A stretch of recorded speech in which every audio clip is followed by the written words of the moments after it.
Thumbnail में दिखाए गए फोटो को देख के आप समझ ही गए होंगे कि आज हम किसके बारे में बात करने वाले हैं। सदी के सबसे बड़े नायक की या फिर खलनायक की। आज पूरी दुनिया का ध्यान व्लादिमीर पुतिन पर है कि वो इस वॉर को कितना आगे तक ले जाएंगे। बहुत सारी कंट्रीज के लोग, इवन उनके खुद के देश के सिटीजन्स इस वॉर को अपोज कर रहे हैं। फिर भी रशिया के राष्ट्रपति और पॉलिटिकल दुनिया के सबसे पावरफुल इंसान व्लादिमीर पुतिन अपने डिसीजन पर अड़े हुए हैं। इतना सब सुनने के बाद आप में से बहुत सारे लोगों ने उनके बारे में एक नेगेटिव इमेज बना ली होगी, पर जरा रुकिए, उनके बारे में थोड़ा बचपन से जानते हैं और फिर डिसाइड करेंगे कि वो नायक है या खलनायक। हाय नमस्ते, मेरा नाम है निर्भय जरीवाला और आज आप देख रहे हैं BTT बिहाइंड द टेल्स, जहां हम जाते हैं कहानियों के पीछे की कहानियों में।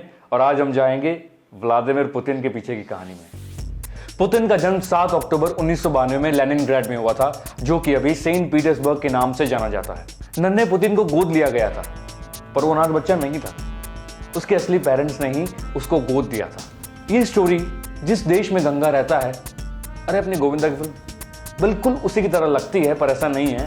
पुतिन को जब ये बात समझ आने लगी तो उनके लिए और लोगों पर विश्वास करना और ये हजम करना बहुत मुश्किल हो गया था। इनफैक्ट वो अपना ज्यादा समय एनिमल्स के साथ बिताने में कंफर्टेबल थे। पर बात यहाँ पर नहीं रुकती। वो जिस एरिया में रहते थे वहाँ उनसे बड़ी उम्र के लोग उनके साथ लड़ाई करते थे, इसलिए उन्होंने जूडो सीखना भी शुरू किया और उसमें उन्होंने ब्लैक बेल्ट भी हासिल किया है। वो मानते हैं कि किसी भी लड़ाई में 2 मेन पहलू होते हैं, धोखा और आक्रमण। और ये भी कहते हैं कि अगर लड़ाई होनी निश्चित है तो उसमें सबसे पहला वार आपका हो।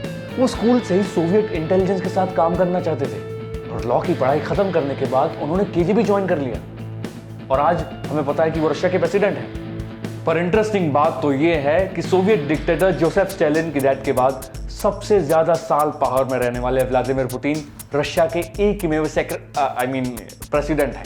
जैसे US में होता है वैसे ही रशिया में एक इंसान केवल 2 टर्म तक प्रेसिडेंट बना रह सकता है, यानी पुतिन की पावर्स 2018 में खत्म हो जाती है।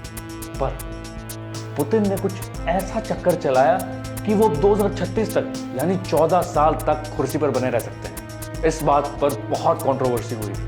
पावर, सत्ता, मर्दानगी, बहादुरी, इन सब के मायाजाल में पुतिन भी फंसे हैं। रिसर्च कहती है कि प्यार की कमी और लंबे समय के अकेलेपन का ये चेहरा मर्दानगी और बहादुरी के मुखौटे के पीछे अक्सर छिपाया जाता है। पुतिन को हमेशा से लाइमलाइट में रहने की आदत है, इसलिए वो खुलेआम फिशिंग करना, बंदूक चलाना, अपने हार्ली डेविडसन को राइड करना, ऐसी मेल डोमिनेंट मर्दानगी दिखाने वाली हरकतें करते आ रहे हैं।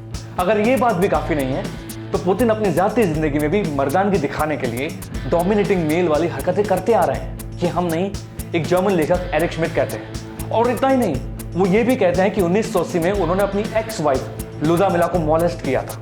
एक बात और है जो एरिक कहते हैं कि पुतिन को सेक्स में कोई इंटरेस्ट नहीं है। अभी बंद कमरों की बातें तो दीवारें ही अच्छे से जानती हैं, और वैसे भी पुतिन उनके दोस्त और परिवार की बातें ज्यादा पब्लिकली स्प्रेड नहीं होने देते। देखो, वॉर होना गलत है, स्पेशली अभी के टाइम पर जब पूरी दुनिया कोविड जैसी महामारी से संभल रही है, और इस सदी में स्पेशली जब बातें डिप्लोमेटिक तरीके से सॉल्व की जा सकती है। अपने हक के लिए अगर वॉर हो तो उसको शायद समझा भी जा सकता है, पर वॉर के भी कुछ नियम होते हैं। वैक्यूम बॉम्ब का हमला करके पुतिन ने सारी दुनिया को अपनी क्रूरता दिखाई है। पुतिन की कई बातें हैं, जैसे कि बचपन का अकेलापन, प्यार की कमी, पावर, पैसा, सत्ता का लोभ, 20वीं सदी के महाखलनायक एडोल्फ हिटलर से मेल खाती है। इन शॉर्ट, पुतिन चाहते हैं कि वो सर्वशक्तिमान बने और रशिया को फिर से USSR के वक्त का पॉलिटिकल और टेरिटोरियल सुपर पावर मिले। अभी पूरी कहानी सुनने के बाद आप हमें कमेंट सेक्शन में बताइए कि आपको पुतिन क्या लगता है, नायक या खलनायक, या फिर प्यार पाने की कोशिश करने वाला, या अकेलेपन को दूर करने की कोशिश करने वाला एक मानसिक रोगी। अगर आपको ये वीडियो अच्छा लगा हो तो हमारे चैनल को सब्सक्राइब कीजिए, इस वीडियो को लाइक कीजिए और अपने दोस्तों के साथ शेयर कीजिए। नमस्कार।